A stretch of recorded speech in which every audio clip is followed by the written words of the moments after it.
Very good morning all of you. So today we will start class 6th chapter number 13 mensuration. आज हम chapter number 13 mensuration का revision करने वाले हैं। वैसे तो आपके सारे चैप्टर कंप्लीट हो चुके हैं, वीडियो और पीडीएफ हमने पहुंचा दी है, अब आपको उसे फेयर कॉपी में राइट करना है।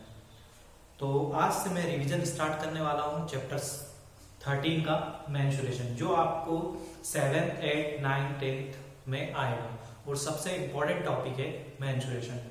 मेंसुरेशन मीन्स किसी भी ऑब्जेक्ट का को मेजर करना, ठीक है। मेजर करके उसकी इकाइयां जो होती है, जैसे कि एरिया होता है उसका और पैरामीटर होता है, सरकमफेरेंस होता है, ये सारी चीजें निकालना, ठीक। ये हमारे डेली लाइफ के लिए मोस्ट इंपॉर्टेंट चैप्टर है, ठीक है। तो डिफरेंट ऑब्जेक्ट के डिफरेंट फॉर्मूले होते हैं, जिनकी हेल्प से हम किसी भी चीज की लेंथ, ब्रीथ, हाइट वगैरह, एरिया, ये सब कुछ निकाल सकते हैं। एग्जाम्पल के लिए हम देखें, हमारी डेली लाइफ में कई चीजें जो सेम ऑब्जेक्ट से मिलकर बनी हुई, जैसे कि ये रूम है, ये रूम क्यूबॉइड शेप में है। आपके सामने यहाँ पर एक बोर्ड दिया है, ये जो बोर्ड है वो रेक्टेंगल शेप में होता है। मैं आपको डिफरेंट टाइप के ऑब्जेक्ट बना के बता देता हूँ, जैसे कि इस टाइप की आकृति आपने कई बार देखी होगी अपनी डेली लाइफ में या घर पे देखी होगी। आपकी जो बुक होती है वो भी इस शेप में लगभग दिखाई देती है, आपका कंपास बॉक्स है वो भी इसी शेप का दिखाई देता है, आपकी टेबल की जो ऊपर का जो प्लेट है, सरफेस है, वो भी इसी टाइप से होती है। तो ये रेक्टेंगल हो गया, ठीक है। रेक्टेंगल में दो चीजें होती है, लेंथ और ब्रेथ, ठीक है। दो चीजें होती है, लेंथ और ब्रेथ। तो इस टाइप के जितने भी ऑब्जेक्ट होंगे उनका पैरामीटर और एरिया दोनों हम इसकी हेल्प से निकाल सकते हैं। अब बात करते हैं what is parameter and what is area. Parameter means, तो सबसे पहले बात करते हैं पैरामीटर की। पैरामीटर का मतलब होता है कि उसकी आउटर सरफेस कितनी है, ठीक है। जब भी हम किसी के चीज के ऑब्जेक्ट के बाहरी भाग के बारे में बात करते हैं तो पैरामीटर निकाला जाता है। जैसे मान लो आपको कंपास के ऊपर आपको टेप लगानी है, तो टेप आउटसाइड आप लगाएंगे, ठीक है। तो यहाँ पर उसका पैरामीटर निकाला जाएगा, ठीक। जैसे कि मान लो एग्जाम्पल के लिए खेत में आप देखते हैं कि कई जानवर घुस जाते हैं, तो उसको रोकने के लिए किसान अपने खेत के चारों तरफ कांटेदार जालियां बनवाता है। तो वो जो होता है वो खेत के चारों तरफ लगाता है, अंदर नहीं लगाता, आउटसाइड, बाहर की तरफ। तो यहाँ पर आपको पैरामीटर निकालने की जरूरत है, ठीक। अब रेक्टेंगल, मान लो कोई सी चीज रेक्टेंगल हो तो उसका पैरामीटर कैसे निकलेगा, तो उसका एक फार्मूला होता है 2 ब्रैकेट में लेंथ प्लस ब्रेथ। अगर आप ये फार्मूले में वैल्यू पुट करेंगे ए और बी की, तो आपका आंसर आ जाएगा। ये फार्मूला और सम ऑफ ऑल साइड, ये फार्मूला, दोनों फार्मूले सेम है। सेम कैसे, वो मैं आपको बताता हूं कि यदि ये 2 सेंटीमीटर है और यदि ये 3 सेंटीमीटर है, तो हम इस फार्मूले में वैल्यू पुट करेंगे तो 2 और 3 5 टू द 10, इसका आंसर 10 निकलेगा, ठीक। अगर ये फार्मूला यूज करता हूं तो चारों साइडों को प्लस करना है, सम ऑफ ऑल साइड। तो यहाँ 2 और 3 5, ये दोनों एक जैसी होगी, इसलिए 2 और ये 3, तो टोटल काउंट करेंगे तो 10, ठीक है। तो सेम फार्मूले हैं, आप दोनों में से कोई सा भी यूज करके क्वेश्चन सॉल्व कर सकते हैं। अब बात करते हैं एरिया की। एरिया क्या होता है? जब हम किसी ऑब्जेक्ट के भीतरी भाग के बारे में बात करते हैं तो एरिया फाइंड करना है।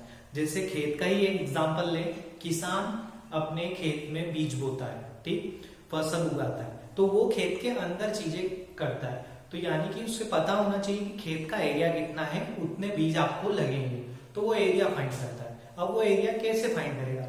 यदि वो खेत रेक्टेंगल शेप में हो, इस शेप में हो, तो उसका फार्मूला हो जाएगा ए मल्टीप्लाई बी, ठीक, यानी कि उन दोनों का मल्टीप्लाई करेगा और एरिया निकालेगा। तो इस टाइप से एरिया निकलता है, ठीक। ये तो हुई बात रेक्टेंगल की। ऐसे ही कुछ और ऑब्जेक्ट है, जैसे स्क्वायर होता है, स्क्वायर में केवल साइड होती है, तो इसके फार्मूला जो होगा वो भी साइड पे ही डिपेंड करेगा।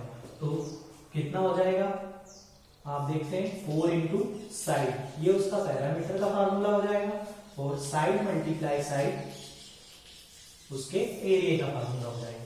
तो यदि इसी टाइप से आपको डिफरेंट टाइप के ऑब्जेक्ट देंगे, उनकी वैल्यूज देंगे, आपको पैरामीटर और एरिया फाइंड करना है। आई होप आपको रेक्टेंगल और स्क्वायर दोनों के पैरामीटर और एरिया की इंफॉर्मेशन हो गई होगी। डेली लाइफ में जितने भी एग्जाम्पल है आप देख सकते हैं, सर्च करिए ठीक है, और उस पर ट्राई करिए। जैसे एग्जांपल के लिए मान लो आपको जो डोर दिया है, आपके घर पे भी डोर होगा, दरवाजा, तो वो रेक्टेंगल शेप का है, ठीक है। उस रेक्टेंगल शेप को आप मेजर कर लीजिए, उसकी लेंथ और ब्रीथ को, और आप इजीली उसका एरिया फाइंड कर सकते हैं, ठीक। इसी टाइप से पैरामीटर फाइंड करना हो तो पैरामीटर भी फाइंड हो जाएगा। अब यूज कैसे करते हैं, जैसे ये मान लो बोर्ड हमारा रेक्टेंगल शेप में, ठीक है, दिख ही रहा है आपको। यदि इसके चारों तरफ बॉर्डर पे हमें टेप लगानी है कलरफुल, तो कितनी टेप लगेगी, ठीक, ये निकालना हो तो बॉर्डर पे टेप लगा रहे हैं, इसका मतलब पैरामीटर निकाल रहे हैं, तो आपको पैरामीटर का फार्मूला लगाना पड़ेगा, ठीक। यदि अंदर इनसाइड कुछ कर रहे हैं, मान लो हमें पेंट करना है, ठीक, तो हम एरिया निकाल लेंगे। तो इस टाइप से क्वेश्चन सॉल्व होंगे पैरामीटर और एरिया के। ये तो थे दो ऑब्जेक्ट। इसी की तरह साइड और डिफरेंट डिफरेंट टाइप के ऑब्जेक्ट होते हैं, जैसे सर्कल हुआ, ठीक है, सर्कल का एरिया भी आप निकाल सकते हैं, सरकमफेरेंस भी आप इजीली निकाल सकते हैं, ठीक। आई होप आपको समझ में आ रहा होगा। चलिए बात करते हैं नेक्स्ट टॉपिक की।